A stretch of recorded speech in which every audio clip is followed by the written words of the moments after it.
Hello guys, આજે આપણે બનાવીશું એક સરસ એવી રાજસ્થાની મીઠાઈ બનાવશું. તેના માટે આપણે એક વાસણમાં ઘઉંનો લોટ લેવાનો છે. તમે મેંદામાં પણ બનાવી શકો છો. અત્યારે આપણે ઘઉંના લોટમાં બનાવેલું છે. એક વાટકો ઘઉં, એને સામે અડધો વાટકો મિલ્ક પાવડર. તમારી જોડે માવો હોય તો માવો પણ નાખી શકો છો. અત્યારે આપણે એક વાટકી જેટલું દૂધ એડ કરેલું છે. થોડું થોડું દૂધ નાખતા જઈશું ને આ રીતના બીટર ફેરવતા જઈશું. કોઈ ગુઠલી ન રહેવી જોઈએ, એ રીતના આપણે બીટર ફેરવતા રહીશું. જો આ રીતના મિક્સ કરતા થોડું થોડું દૂધ નાખશું એટલે સરસ એવું મિક્સ થતું જશે અને કોઈ ગુઠલી નહીં પડે. આ રીતના બેટર રેડી કરવાનું છે. તમે જોઈ શકો છો, એકદમ ઘટ પણ નથી અને એકદમ પતલું પણ નથી, એવું બેટર રેડી રાખવાનું છે. અને ગુઠલી તો કોઈ રહેવી ન જોઈએ. એ રીતના આપણે બીટર ફેરવી લેશું. બીટર ફેરવ્યા પછી આપણે ઢાંકીને રેસ્ટ કરવા દઈશું. અડધી કલાક જેટલું આપણે રેસ્ટમાં રાખશું એટલે સરસ એવું આપણે લોટ ફૂલી જાય એટલા માટે રાખી દઈશું ઢાંકીને. ત્યાં સુધીમાં આપણે ચાસણી બનાવી લઈશું. તો એક વાસણમાં આપણે એક વાટકો ખાંડ લીધેલી છે અને એક વાટકો પાણી એડ કરેલું છે. આ રીતના આપણે ઉકળવા દઈશું. મીડિયમ ગેસ ઉપર ઉકળવા દઈશું. એલચીના 5-7 દાણા આપણે ખાંડીને નાખેલા છે. ચાસણી આપણે બહુ ઘટ નથી કરવાની અને કોઈ તાર નથી રાખવાના. આ રીતના આપણે ચીકાશ જેવી ચાસણી થાય એટલે આપણે રહેવા દઈશું. તમે જોઈ શકો છો કલર ચેન્જ થઈ ગયો છે ચાસણીનો અને આ રીતના થીક, થોડી એવી થીક થઈ ગઈ છે. કોઈ તાર નથી બનતો.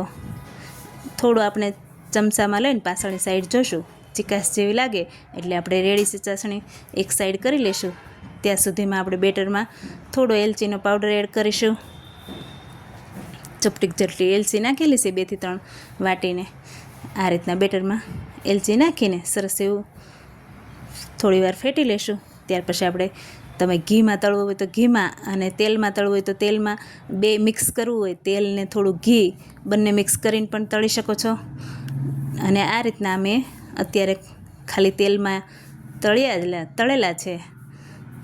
તો બેટર આપણે એક ચમચાથી કોઈ પણ ડોયાથી આપણે બેટર નાખવાનું છે, હલાવવાનું નથી. એની જાતે જ પોળું થઈ જાય છે એટલે એક ચમચા જેટલું એડ કરશો એટલે સરસ એવું આપણે મીડિયમ સાઇઝનું રેડી થઈ જશે માલપુવું. આ રીતના બધા પલટાવીને ગોલ્ડન બ્રાઉન કરી લેશું અને બધું તેલ કે ઘી નિતારી લેશું આ રીતના. અને સરસ એવા ચાસણીમાં ડીપ કરી લેશું. આ રીતના એક એક કરીને બધા ચાસણીમાં ડીપ કરી લેશું. જેમ તમે ગુલાબજાંબુ ડીપ કરો છો એ રીતના આ રીતના બીજો ઘાણ પણ આપણે બનાવી લેશું. એક ચમચો આપણે તેલમાં નાખશું એટલે તેની જાતે જ પોળું થઈ જાય છે. અને તેને પણ ચાસણીમાં એડ કરીને 5 જ મિનિટમાં શેકાઈ જાય છે. પણ મીડિયમ ગેસ ઉપર શેકવાના છે. બહુ ફૂલ ગેસ કરશો તો બળી જશે. ત્યાર પછી આપણે પિસ્તાથી ગાર્નિશિંગ કરીશું. તમારી પાસે કાજુ બદામ કે પિસ્તા કોઈ પણ નાખવું હોય તે નાખી શકો છો ઉપરથી ગાર્નિશિંગ માટે. તમે જોઈ શકો છો કેટલા સરસ આપણે માલપુવા રેડી થયા છે. ગુલાબજાંબુને પણ ટક્કર મારે એવા માલપુવા રેડી કર્યા છે અને ખાવામાં પણ ખૂબ જ સરસ છે. એકદમ સરસ એવી મીઠાઈ આપણે રાજસ્થાની મીઠાઈ રેડી કરી છે. તમે એકવાર બનાવશો એટલે બીજી વાર બનાવશો એવા સરસ એવા રેડી થયા છે અને કોઈ પણ ઝંઝટ વગર બની જાય છે. અને કોઈ મહેમાન આવે તો પણ સર્વ કરી શકો છો.